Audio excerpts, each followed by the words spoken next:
Halo teman-teman fisika, ketemu lagi di part kedua pembahasan unsur senyawa campuran di tingkat SMP. Jadi soal-soal yang kita bahas kali ini itu adalah materi SMP tentang unsur senyawa dan campuran. Lanjut langsung ke soalnya. Ini adalah part kedua ya teman-teman. Kita langsung ke soal nomor 1. Senyawa adalah gabungan dua atau lebih unsur yang diikat bersama secara kimia dalam komposisi tertentu. Apa contoh senyawa di sini teman-teman? Ya, udara itu campuran, besi unsur H2O. Nah, ini teman-teman, H2O ini adalah senyawa. Pasir itu juga campuran ya, teman-teman. Lanjut soal nomor 2. Unsur yang terdapat dalam tabel periodik tersusun berdasarkan titik-titik. Ayo, berdasarkan apa? Dia itu tersusun berdasarkan jumlah proton ya teman-teman. Jadi nomor atom tersebut itu menunjukkan jumlah proton yang ada di unsur tersebut. Kita lanjut nomor 3. Berikut ini yang bukan termasuk sifat koligatif larutan adalah, yuk yang mana teman-teman? Yang bukan termasuk sifat koligatif. Nah, di sini jawaban yang sesuai itu adalah yang D, warna larutan ya teman-teman. Jawabannya adalah yang D. Kita lanjut soal nomor 4. Campuran homogen adalah campuran di mana titik-titik. Nah, yang sesuai yang mana nih teman-teman? A. Zat-zat penyusunnya terdistribusi secara merata dan tidak dapat dibedakan dengan mata telanjang. Nah, ini sepertinya teman-teman, homogen itu campurannya tuh benar-benar bercampur sehingga nggak bisa dilihat secara kasat mata mana zat yang satu, mana zat yang satunya lagi. Jadi sepertinya jawabannya memang A. Kita cek yang B dulu ya. Zat-zat penyusunnya terdistribusi secara tidak merata, jelas salah, jadi memang A. Terus C, coba kita cek dulu, terdapat satu jenis zat penyusun, enggak, dua atau lebih ya, namanya juga campuran. Yang D, terdapat lebih dari dua jenis zat penyusun. Ini sepertinya juga sesuai, tapi yang lebih sesuai itu adalah yang A ya. Oke, kita lanjut soal nomor 5. Apa yang dimaksud dengan ikatan kovalen? Ya, apa itu teman-teman ikatan kovalen? Apakah yang A, ikatan antara ion positif dan ion negatif? Itu ikatan ion ya, itu yang A. Jadi bukan itu. Yang B, ikatan antara logam dan non logam.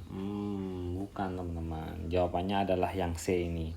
Ikatan antara dua atom yang saling berbagi pasangan elektronnya. Nah, ini yang sesuai ya. Yang D tidak ada jawabannya, salah itu. Jadi opsi yang benar adalah yang C. Ikatan antara dua atom yang saling berbagi pasangan elektronnya. Lanjut. Nomor 6. Apa yang dimaksud dengan atom isotopik? Oke, kita cek ya. Yang A, coba kita cek. Atom-atom yang memiliki jumlah proton yang sama, protonnya sama jumlahnya. Terus selanjutnya namun berbeda jumlah neutron pada inti atomnya. Nah, ini adalah isotopik itu ini teman-teman ya. Yang A ini jawabannya. Yang B kita cek atom-atom yang memiliki jumlah neutron yang sama namun bukan itu.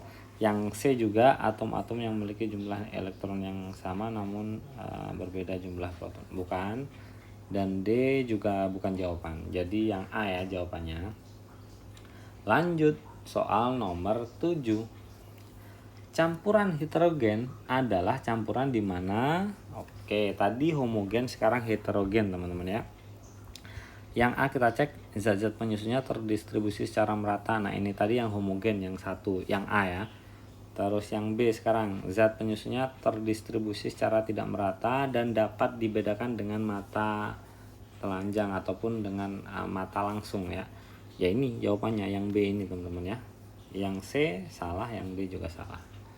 Oke, lanjut. Nomor 7 sudah terjawab. Kita lanjut soal nomor 8. Apa yang dimaksud dengan sifat koligatif larutan? Oke, apa ini teman-teman? Yang A, sifat-sifat yang bergantung pada konsentrasi partikel-partikel penyusun larutan. Apakah itu? Iya, benar itu jawabannya ya, yang A. Yang B kita cek dulu, sifat-sifat yang bergantung pada warna larutan bukan. Yang C juga bergantung pada suhu larutan bukan. Yang D tidak ada jawaban bukan. Jadi yang jawaban yang sesuai koligatif larutan itu adalah sifat yang bergantung pada konsentrasi partikel penyusun larutan tersebut ya. Masih sama, jadi penyusun larutannya dan sifat dari larutan itu mempunyai sifat yang sama, itu disebut sifat koligatif larutan. Lanjut nomor 9 teman-teman. Berikut ini yang bukan termasuk unsur. Yang jelas air lah ya teman-teman. Air kita punya simbolnya, simbol kimianya adalah H2O. Ini adalah senyawa teman-teman ya. Besi, timbal, emas itu unsur semuanya. Kita lanjut soal nomor 10. Senyawa adalah gabungan dari dua atau lebih unsur yang diikat bersama secara kimia pastinya ya teman-teman. Jadi unsur-unsur itu bergabung menjadi senyawa dengan ikatan kimia. Oke lanjut, nggak ada ikatan biologi matematika, nggak ada ya teman-teman. Kita lanjut nomor 11. Unsur adalah zat murni yang terdiri dari atom-atom yang memiliki jumlah proton yang titik. Yang mana yang sesuai? Jawabannya adalah sama ya, yang sama B. Selanjutnya nomor 12. Campuran homogen adalah campuran yang zat-zat penyusunnya terdistribusi secara merata teman-teman ya. Jadi sehingga tercampur sempurna, jadi secara kasat mata kita nggak bisa membedakan karena udah sama banget. Setelah bercampur kan udah larut, tidak bisa kita bedakan. Lanjut nomor 13. Campuran heterogen. Nah ini kebalikan dari homogen. Campuran heterogen adalah campuran yang zat-zat penyusunnya terdistribusi secara tidak merata, yang B ya. Kebalikan dari homogen itu heterogen. Kita lanjutkan nomor 14. Berapakah banyak unsur yang terdapat pada senyawa air? Air kita punya simbol kimianya adalah H2O, sehingga ini ada berapa unsur? Ada 2 unsur teman-teman ya, H dan O. Ini jawabannya. Lanjut nomor 15.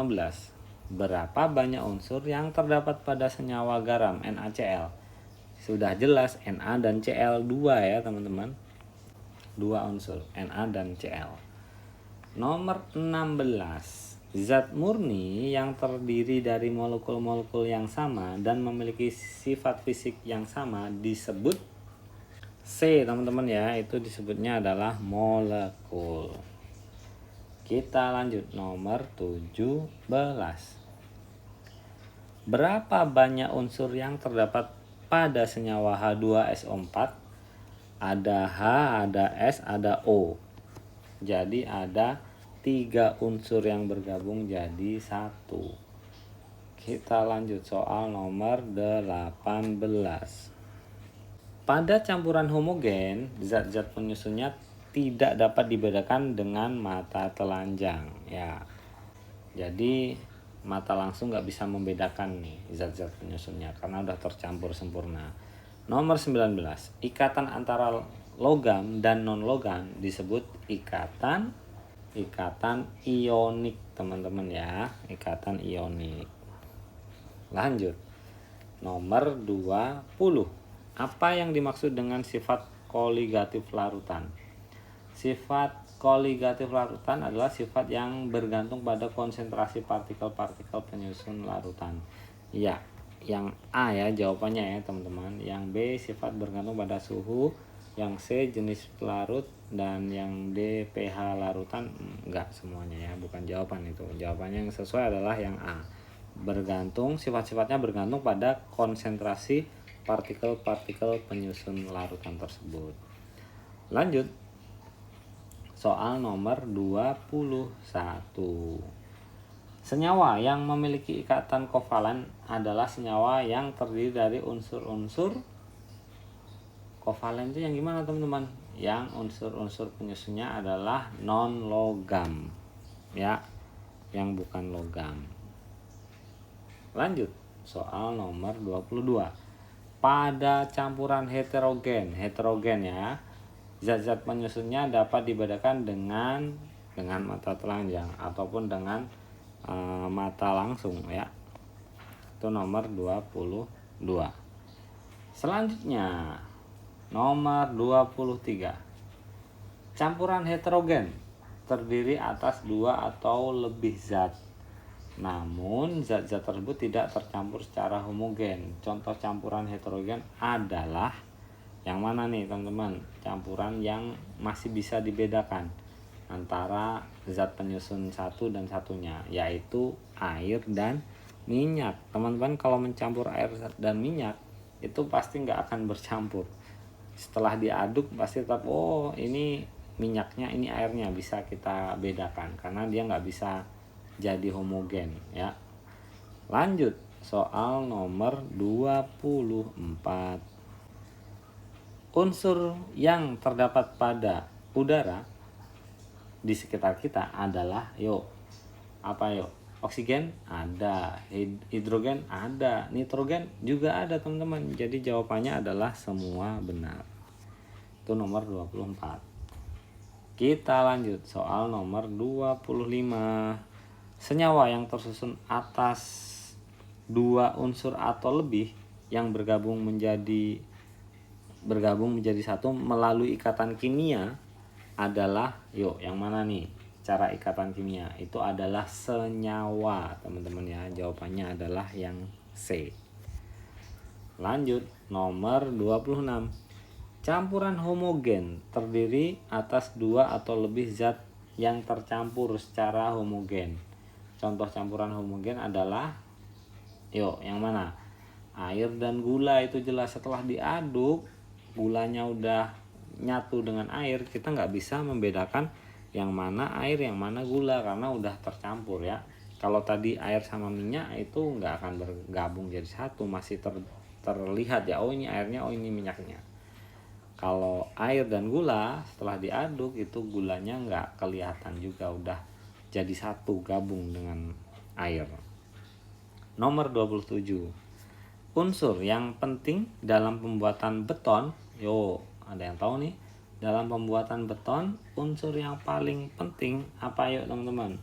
Itu adalah silikon, teman-teman. Di situ silikon sangat berperan untuk membuat si betonnya tuh keras, ya. Jawabannya adalah silikon. Next, nomor 28. Campuran yang terdiri atas 2 atau lebih zat yang tercampur secara homogen namun tidak terikat melalui ikatan kimia adalah larutan, teman-teman ya. Adalah larutan. Jadi dia tercampur secara homogen tapi nggak membentuk senyawa baru, ya. Itu disebut larutan, ya. Lanjut, nomor 29.